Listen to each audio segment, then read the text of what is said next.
নমস্কার বন্ধুরা, আজ হচ্ছে শ্রাবণ মাসের শেষ সপ্তাহবার শেষ রবিবার এবং এই পরিস্থিতিতে আমার যাত্রা হবে সারাফুলি স্টেশন থেকে সারাফুলি ঘাট হয়ে ট্রেনে করে আমি তারকেশ্বরের মন্দিরে যাব এবং সেখানে কি পরিস্থিতি ডিটেলসে আপনাদেরকে জানাবো।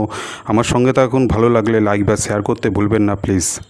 এই মুহূর্তে আছি তারকেশ্বর ট্রেনের ভান্ডারের মধ্যে, সেখানে চরম উন্মাদনা আছে জলযাত্রীদের।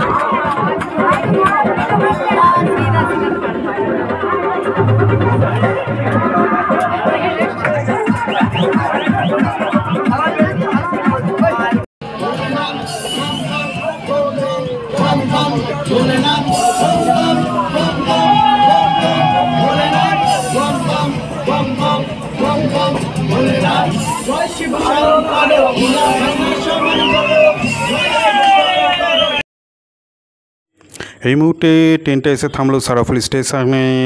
এমনিতেই লোকের আছে, তার মধ্যে প্রচুর লোক আজকে দেখা যাচ্ছে এই রোববারে শেষ রবিবার বাবার মাঠে জল ঢালতে বেরিয়েছে।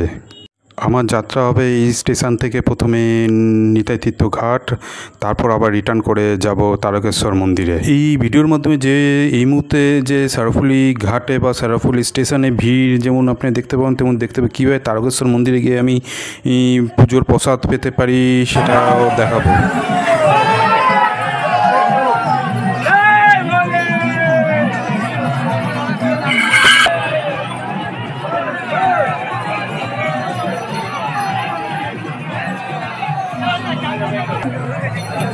যেতে যেতে পথে অনেক কিছুই আমরা দেখবো জানবো। এই মুহূর্তে দেখতে পাচ্ছি একটা বড় শিবলিঙ্গ, শিব ভক্ত এগিয়ে চলেছে নিতাই তীর্থ ঘাটের দিকে।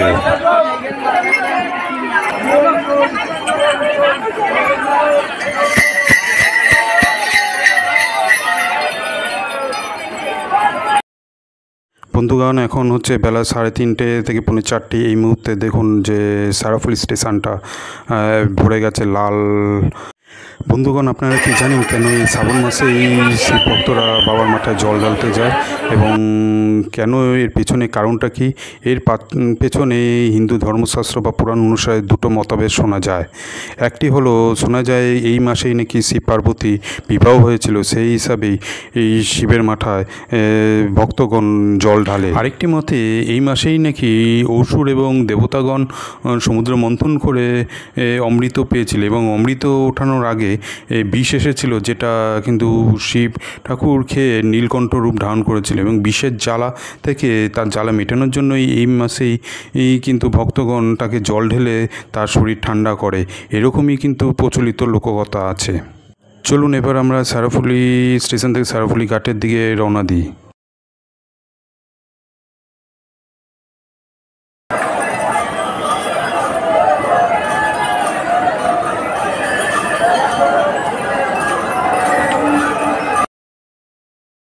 বন্ধুগণ, যারা জানেন না তাদেরকে বলে রাখি, ট্রেন থেকে নেমেই কিন্তু ডান দিকে বা পূর্ব দিকে যে বাজার থাকে সেই বাজারের দিক দিয়েই কিন্তু নিতাই তীর্থ ঘাটে যেতে হয়। এই মুহূর্তে নিতাই তীর্থ ঘাটের মধ্যে আছি, যেখানে দেখতে পাচ্ছেন যে জল নেওয়ার যে ঘটিগুলি থাকে প্লাস্টিকের, সেগুলি টেস্ট করে দেখা হচ্ছে। এরকম আপনারাও নেওয়ার ক্ষেত্রে এরকম টেস্ট করে নেবেন। এখান থেকে ঘাটে যেতে অনেকটা দূর। বন্ধুগণ, যারা আপনারা অনেক দূর থেকে সারাফুলি ঘাটে আসেন তারা কিন্তু বাঘ বা অন্যান্য কোনো সরঞ্জাম সঙ্গে নামলেই হবে, খালি টাকাটা আনলেই হবে। আপনারা এখানে স্নান করে যাবতীয় জিনিস, বাঘ এবং ফুল ঘটি সব যাবতীয় জিনিস এখান থেকে পেয়ে যাবেন মূল্য দিয়ে।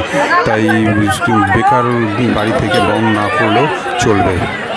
বন্ধুরা, যারা জল ঢালেন তাদের জানেন, যারা নতুন তাদের বলে রাখি, এই নিতাই তীর্থ ঘাট থেকে জল ভরে ঘুটিতে যাত্রা শুরু হয়। 36 কিলোমিটার দীর্ঘ পথ পাড়ি দেয় জলযাত্রীরা তারকেশ্বর যাওয়ার পথে। এর মাঝে দুটো জায়গায় তারা দাঁড়ায়। এক হচ্ছে সিঙ্গুরের ডাকাত কালী মন্দির, যেটা এই মুহূর্তে ভিডিওর মধ্যে দেখতে পাচ্ছেন। এইখানে এসে কিন্তু সব জলযাত্রীরা মন্দিরে জল ঢালে বা পুজো করে বা বিশ্রাম নিয়ে সাময়িক বিশ্রাম, তারপর যাত্রা করে তারকেশ্বরের দিকে। এবং যাওয়ার পথে ওইখানেও আগে লোকনাথে জল ঢেলে তবেই শেষ যাত্রা শেষ হয় তারকেশ্বর মন্দিরে। এই মুহূর্তে আপনারা দেখতে পাচ্ছেন ডাকাত কালীতলা শিবের শিবলিঙ্গ। এই ডাকাত কালী মন্দিরে কিন্তু একটা বিশেষ গুরুত্ব আছে। প্রচলিত লোককথা অনুসারে কোনো এক সময় সারদা মা জয়রামবাটি থেকে দক্ষিণেশ্বর যাওয়ার পথে এখানে ডাকাতের কবলে পড়েছিল এবং ডাকাতের কাছ থেকে নিস্তার পেতে ডাকাতে তিনি জগৎজননী রূপ ধারণ করেন। এই থেকেই এখানে ডাকাত কালী মায়ের পূজা হয়।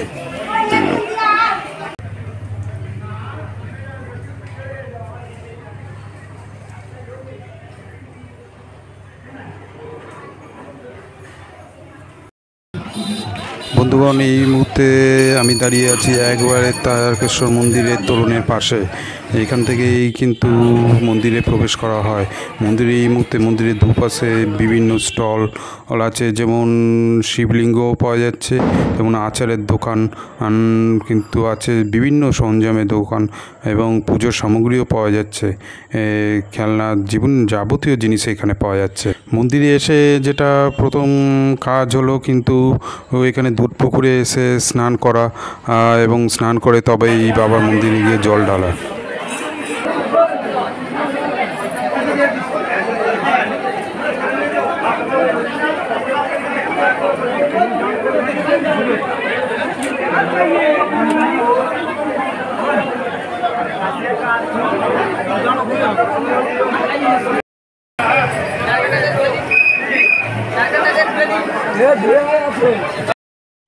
যারা সারাফুলি ঘাটে জল না নিয়ে সরাসরি তারকেশ্বর চলে আসে তারা কিন্তু এই দুধ পুকুরে স্নান করে এখান থেকে 20 টাকা করে ঘট নিয়েও কিন্তু বাবার মাথায় জল ঢালতে পারবেন, সেই ব্যবস্থাও আছে।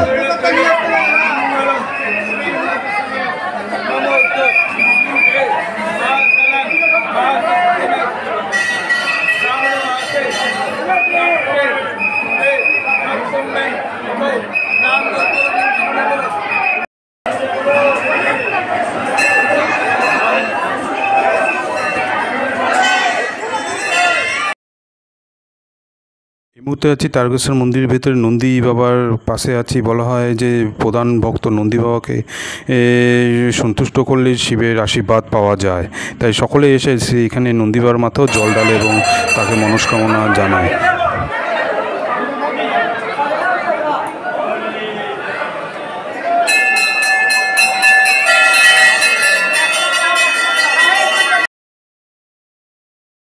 ভিডিওটা দেখতে পাচ্ছেন, পূজার পর চলছে আরতি। ভক্তগণেরা বাবার দিকে আরতি করছে, ধূপধুনা দিচ্ছে। তবে আরেকটা কথা বলে রাখি, যারা আসবেন তাদের জন্য মহিলাদের আলাদা লাইন আছে এবং স্পেশাল লাইন আছে 100 টাকা, যাতে তাড়াতাড়ি বাবা ঘটে জল ঢালা যায়, সেই ব্যবস্থাও এখানে প্রশাসন করে রেখেছে। না না না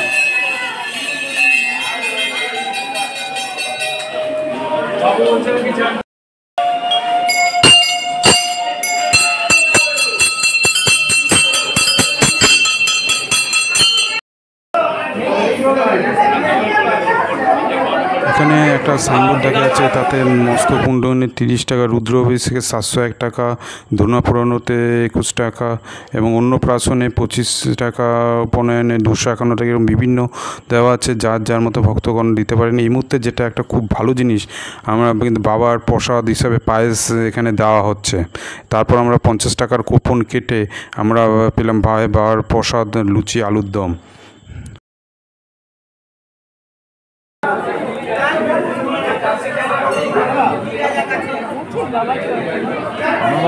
দেখি দেখি কে কে কে